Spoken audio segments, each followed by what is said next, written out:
In Matthew 19, verse 14, Jesus says, "Let the little children come to me. Do not hinder them, for the kingdom of heaven is made for those such as these."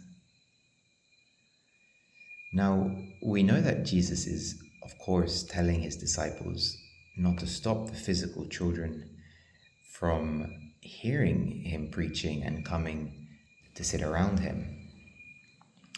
And this is such a blessing for those of us who have children to know that our children are also candidates for receiving the kingdom of heaven and inheriting its promise. And our children are very worthy in that regard, in their innocence. But Jesus isn't only talking about physical children here. Jesus is actually reminding us that when we hear his truth through the gospel, we also have to accept it as children. Now, what does that mean? Well, actually, I've been thinking about this in terms of my own child. And when my child asks me questions about the world and about why certain things are in the world, they accept that truth from me and they integrate it into their understanding. And it's a certain kind of innocent belief. So whatever I say as the truth becomes part of their understanding of the truth.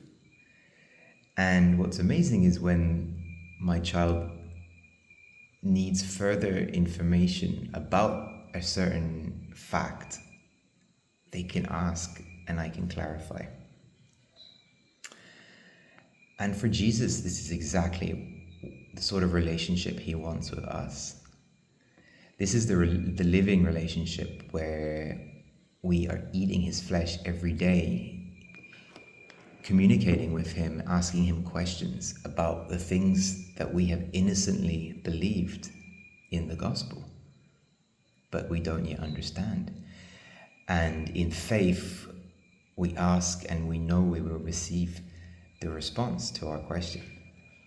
And that becomes part of our understanding of Jesus and the truth. So just like a child asks their parent, why does a tree grow when we water it? We can also ask Jesus,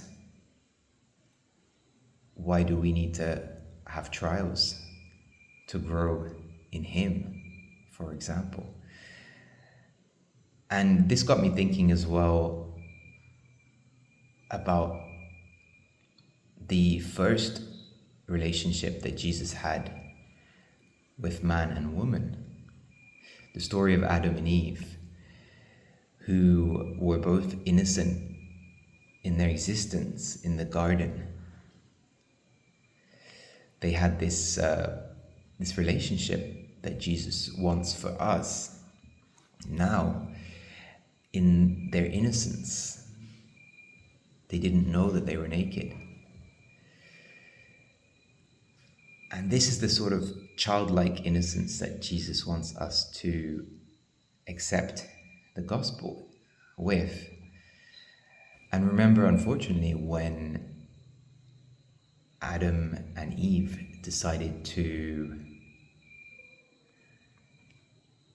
receive their relationship with Jesus in a different perspective, a perspective of knowledge and understanding of good and evil, then their relationship was immediately severed. They lost it. And instead of having a beautiful daily relationship with Jesus, they were thrown out. And when they turned back, all they saw was Jesus standing with a flaming sword, preventing them from returning. So for us, it's exactly the same. if we decide to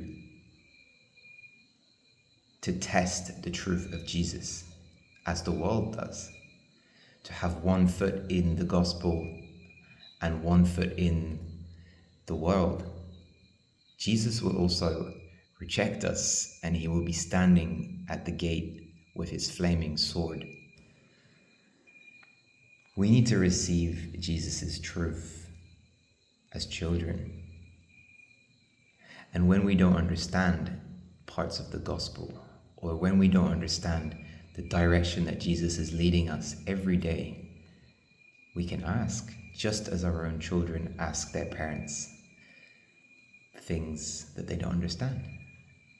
And a child will always expect to hear an answer, because when a child doesn't hear an answer, they start to create their own understanding, and maybe they'll seek an understanding from something else or someone else.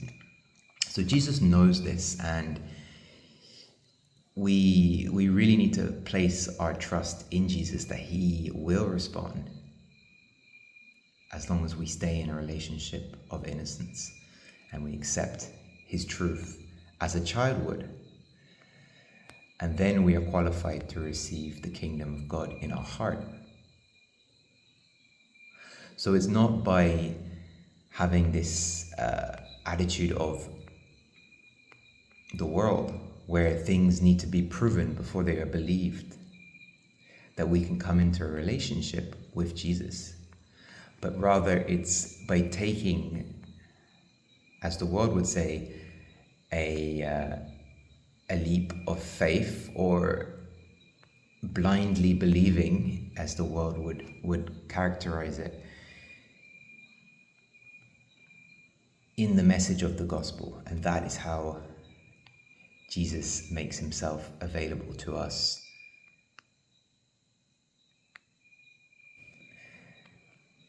May Jesus bless you.